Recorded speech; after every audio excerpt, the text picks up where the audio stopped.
करने जा रहे हैं यूजीसी नेट जेआरएफ रिजल्ट से रिलेटेड अपडेट पर कि हमारा यूजीसी नेट जेआरएफ एग्ज़ाम जो हो चुका है उसका रिजल्ट कब तक आएगा। बहुत सारे अभ्यर्थी ये प्रश्न पूछ रहे हैं। साथियों, आप लोगों के जो क्वेश्चन हैं उस पर ही मैं डिस्कशन करना चाहूँगी और आपको सटीक आंसर देना चाहूँगी। जो भी मित्र हमारे हैं, जो भी साथी भाई बहन हैं, तो हम यहाँ पे जो डिस्कशन करना है हमें, एक तो रिजल्ट का है, दूसरा ये है कि दोबारा तैयारी कैसे करें। कि जिनको लग रहा है कि हमारा पेपर अच्छा नहीं हुआ है तो हमें क्या करना चाहिए, क्योंकि ये सबसे बड़ा डाउट आ जाता है यहाँ पे। अब हम कैसे तैयारी करें, है ना। तो सबसे पहले तो हम बात कर लेते हैं कि रिजल्ट अपडेट। इस बार जैसे अगस्त में एग्ज़ाम हुआ है, ठीक है। री एग्ज़ाम जो हमारा अगस्त में हुआ था, पहला जो एग्ज़ाम हुआ था वो जून में हुआ था, जून 2024 में। फिर वो कैंसिल हो गया था क्योंकि ऑफलाइन हुआ था और उसमें बहुत सारी गड़बड़ हुई थी। तो फिर से हमारा री एग्ज़ाम हुआ अगस्त में ऑनलाइन। अगस्त में एग्ज़ाम हो गया, लेकिन सितंबर पूरा निकल चुका है। आज 28 तारीख हो गई है, 28 तारीख हो गई है सितंबर की, बट अभी तक हमारा रिजल्ट नहीं आया। ऐसा क्यों कर रहा है एनटीए? और एनटीए को ऐसा करना भी नहीं चाहिए, क्योंकि ऑनलाइन जब एग्ज़ाम हुआ था, पिछले ईयर्स को आप देखेंगे तो जैसे 15 तारीख को एग्ज़ाम हुआ है, जैसे 15 दिसंबर को एग्ज़ाम हुआ है, ठीक है। तो वही आपका 5 जनवरी तक रिजल्ट आ जाता था, ठीक है। लगभग 20 दिन ले लेता है रिजल्ट के लिए कि एग्ज़ाम हुआ, उसके बाद सब फाइनल एग्ज़ाम हो गए, उसके बाद 5 से 6 दिन में आपकी आंसर की आ गई, और 10 दिन में आपकी फाइनल आंसर की आ गई, और 5 दिन बाद आपका 15 दिन में आपका रिजल्ट आ जाता था, ठीक है। ये प्रक्रिया चल रही थी, बट अब तो कुछ समझ में ही नहीं आ रहा है क्या हो रहा है, सिलेबस से कैसे क्वेश्चन बन रहे हैं, क्या प्रक्रिया अपनाई जा रही है। कहीं से भी कुछ भी क्वेश्चन उठा के दे रहे हैं, कोई प्रक्रिया ही नहीं रह गई है। जैसे लगता है कि अभ्यर्थी ना होकर पता नहीं क्या ही है, एलियन है, जिनको आप इस तरीके से एग्ज़ाम सेट बना रहे हैं, है ना। बहुत सारी चीज़ें हैं, विद्यार्थी बेचारा परेशान हो चुका है एग्ज़ाम दे दे के। जो पहली बार एग्ज़ाम देने जा रहे हैं उनको तो ऐसा लगता है आउट बिल्कुल ही आउट एग्ज़ाम में, मतलब आउट सिलेबस से क्वेश्चन पूछे जा रहे हैं, ऐसा कुछ। बट ये सारी चीज़ें आप देखते हैं, ये हैं, कुछ तो है थोड़ा बहुत, बट 100% नहीं होता है ना, 50% होता है ऐसा। तो जो विद्यार्थी ये पूछ रहे हैं कि रिजल्ट कब तक आएगा, अगर हम डिस्कशन करें कि रिजल्ट कब तक आएगा, तो रिजल्ट आपका, और आप 5 दिन वेट करिए, रिजल्ट आपको देखने को मिल जाएगा, ठीक है। कि 5 अक्टूबर तक आपका रिजल्ट आ सकता है, ठीक है। 5 अक्टूबर तक आपका रिजल्ट आ सकता है, ये क्लियर है। उसके बाद क्योंकि नया जो है आपको एप्लीकेशन भी तो देखने को मिलेगा, तो दिसंबर में एग्ज़ाम भी होना है आपका, है ना। दिसंबर 2024 में भी एग्ज़ाम होना है, तो उसके लिए भी एप्लीकेशन आएंगे।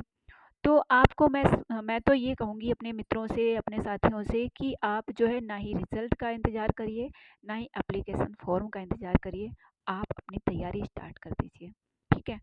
क्योंकि तैयारी बेहतर होगी तो परिणाम भी बेहतर होगा, ये समझ लीजिए। तो बस आपको कोई चीज़ इग्नोर नहीं करनी है, बस तैयारी पे फोकस करना है, क्योंकि सफलता तभी निश्चित होगी जब आपकी तैयारी अच्छी होगी, ठीक है। क्या करना है, तो जो पढ़ा है ना, आप देख लीजिए आपने कितने प्रश्न किए थे। सबसे पहले तो जो लोग एग्ज़ाम दे चुके हैं उन्हें तो सबसे पहले देखना चाहिए कि जो 50 प्रश्न है उसमें आपने कितना सही किया है, और जो 100 प्रश्न है उसमें आपने कितने सही किए हैं।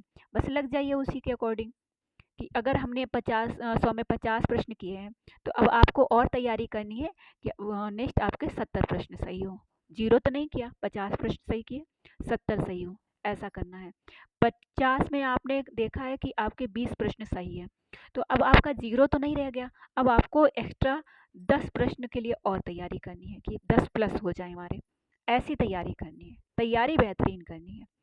तो ये तैयारी बेहतरीन कैसे होगी, जो नोट्स बनाए हैं, जो सिलेबस फॉलो किया है, जो बुक्स फॉलो की हैं, कुछ भी चेंज नहीं करना है आपको। बस आपको स्ट्रेटजी थोड़ा चेंज करनी है, कि अभी तक जिन चीज़ों को इग्नोर कर रहे थे उन पर थोड़ा फोकस करिए, और टाइम दीजिए, और रिवीजन ज़्यादा करिए, ठीक है। जो पॉइंट आपको लग रहे हैं आ रहे हैं उनको इग्नोर बिल्कुल मत करिए, बस आपको सफलता मिलेगी। सफलता के लिए यही है, हम लोग क्या करते हैं, हमारा एग्ज़ाम जब खराब हो जाता है, हमारा रिज़ल्ट खराब हो जाता है, तो हम भ्रमित हो जाते हैं, हम अन्य तरफ भागने लगते हैं कि नहीं ये नहीं, एक यह कर लें, ये कोचिंग जॉइन कर लें, ये बुक मँगा लें। जबकि हमें ये देखना चाहिए कि हमने इतना जो हमारे पास था, उस मटेरियल से हमने कितना किया है, और क्या इसी मटेरियल से और भी प्रश्न हमें मिले? मतलब जो हमारा पेपर है, क्या वहाँ के जो प्रश्न हैं वो इसी सिलेबस से, इसी मटेरियल से पूछे गए थे, जिनको हमने सही नहीं कर पाए? तो बस अगर ऐसा है कि जो इस सिलेबस में है, ये हमारे पास मटेरियल है, उसमें से ही प्रश्न वहाँ पे पूछे गए और हमसे गलत हुए, तो अब आपको गलती नहीं करनी है, आपको उसी को रिवाइज़ करना है, ज़्यादा से ज़्यादा रिवाइज़ करना है। और ये तो 100% श्योर कोई नहीं कह सकता है कि हमारे जो है कोचिंग सेंटर से इतने क्वेश्चन आ जाएंगे सर। जो भी ईमानदारी से तैयारी कराएगा, पूरा सिलेबस कवर कराएगा, वहाँ से निश्चित है कि प्रश्न सिलेबस से ही पूछे जाएंगे, सिलेबस से बाहर पूछा नहीं जाएगा। सिलेबस इतना बड़ा है, वो आपको समझना है कि सिलेबस से कैसे प्रश्न पूछे जा सकते हैं, ये चीज़ आपको ध्यान रखनी है, ठीक है। तो रिजल्ट और एप्लीकेशन पर बिल्कुल आपको ध्यान नहीं देना है, आपको बस इस दोबारा तैयारी कैसे करें पर ही पूरा फोकस करना है। और ये सोचना नहीं है कि कैसे तैयारी करें, बस स्टार्ट कर देना है कि जो पहले हमने फॉलो किया था बस उसके अकॉर्डिंग, जैसे हमारा स्कोर बना है, उसी स्कोर के अकॉर्डिंग आपको तैयारी करनी है, ठीक है। बस कोई गलतियाँ नहीं करनी है। मैं आप सभी के लिए क्लासेस ला रही हूँ। बहुत सारे विद्यार्थी बोल चुके हैं, मैंने कमेंट की पोस्ट किया था, उसमें 55 मुझे अभी तक वोट मिला है नेट जेआरएफ की तैयारी के लिए, 55। ठीक है, कल मैंने शाम को अपलोड किया था। तो पेपर फर्स्ट और सेकंड पेपर हिंदी साहित्य का, तो मैं कोशिश करूँगी कि आप लोगों के लिए, मैं नया तो कुछ नहीं पढ़ा सकती हूँ, लेकिन हाँ PYMCQs को मैं व्याख्यात्मक रूप से आप सभी को प्रोवाइड करा सकती हूँ, पेपर फर्स्ट को भी और सेकंड पेपर हिंदी साहित्य को भी। आप लोग सहमत हैं तो आप लोग हमारे साथ जुड़िए, मैं PYMCQ जब भी करा सकती हूँ। और बाकी नोट्स तैयार कर रही हूँ, क्योंकि मुझे फिर से क्लासेस स्टार्ट करनी है अपने मित्रों के लिए, क्योंकि बहुत सारे मित्र मेरा इंतज़ार कर रहे हैं, मेरे कोर्स का इंतज़ार कर रहे हैं। तो मैं जो है फिर से रिस्टार्ट करने के लिए चीज़ें तैयार कर रही हूँ, चीज़ों को समझ रही हूँ कि अभी जो पैटर्न मैंने, क्योंकि 2 साल हो गया है पूरा, 2022 और 23, ठीक है।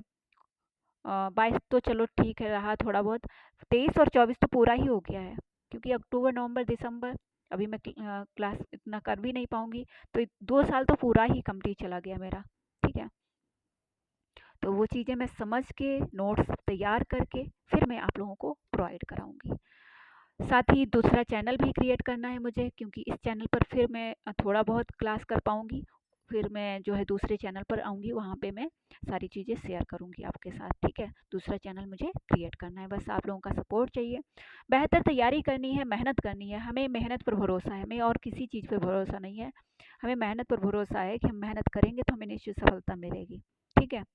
तो बस व्हाट्सएप ग्रुप बना दिया है, उसको ज्वाइन कर लीजिए। जो भी क्लासेस होंगी, अभी जो क्लासेस हो रही हैं, उनका PDF वहाँ पे मिल जाएगा रिवीजन करने के लिए। आप किसी भी हिंदी परीक्षा की तैयारी कर रहे हैं, आप हमारे साथ जुड़ सकते हैं, ठीक है। 2018 से 18, अब 20 मतलब 23-24 में मैंने पढ़ाया नहीं है, बट ऐसा नहीं है, मेरी शादी भी हुई है, उसके साथ साथ भी मैंने अपना जो स्टडी नहीं छोड़ा है। एक दिन भी नहीं छोड़ा है, भले ही मुझे लगता है हाँ शादी वाले दिन ही मैंने नहीं पढ़ा होगा, बाकी मैंने हर रोज़ कुछ नहीं, बुक नहीं मेरे पास हुई, मैंने मोबाइल से पढ़ा है, मोबाइल से चीज़ों को देखा है, रिवीजन किया है, ठीक है। तो ये चीज़ होती है, क्योंकि मेरा लगाव है इस चीज़ से, और आप एक जुनून और एक लगाव से ही अच्छा कर सकते हैं, ठीक है। और इसीलिए मैं आप लोगों के साथ देखिए फिर से कांटेक्ट कर पा रही हूँ, कनेक्ट कर पा रही हूँ कि मैं अपने साथियों के लिए जो भी कहीं से भी हो, ऑल इंडिया से कहीं से भी हो, है ना, आप लोग हमारे साथ जुड़िए और हम तैयारी करेंगे मिलके, ठीक है। आप लोग पूछा करते हैं कि मैम आप किस एग्ज़ाम की तैयारी कर रही हैं, तो वही नेट तो मेरा हो गया था, बट मेरा जेआरएफ नहीं हो पाया था, बहुत सारी ऐसी कंडीशन थी, मैंने तैयारी करी, मेरी हेल्थ इशू रहा। फिर जो है मैं कुछ अच्छा करना चाहती हूँ, जिस दिन अच्छा हो जाएगा आप लोगों के साथ शेयर कर दूँगी, बस दुआएँ अपनी साथ रखिएगा कि मैं जो है अच्छा कर पाऊँ, ठीक है। तो बस इस वीडियो को ज़्यादा लंबा नहीं खींचना चाहती हूँ, यहीं पे एंड करूँगी। व्हाट्सएप ग्रुप का लिंक आपको डिस्क्रिप्शन बॉक्स में, कमेंट बॉक्स में मिल जाएगा। आप लोग ज्वाइन करिए, हमारे साथ जुड़िए। मैं आपको मोटिवेशन, थॉट और जो नोट्स हैं वो सारा कुछ व्हाट्सएप पे प्रोवाइड कराऊँगी। टेलीग्राम पे नहीं जाना चाहती हूँ। हाँ, जुड़े हैं काफ़ी लोग, पीडीएफ है वहाँ पे, बट अभी मैं व्हाट्सएप पे शेयर करना चाहती हूँ। ठीक है, तो आप लोग जुड़िए। आप सभी का हार्दिक स्वागत है। हम सभी मिलकर कुछ अच्छा करेंगे अपने जीवन में, अपने समाज के लिए, अपने देश के लिए। धन्यवाद।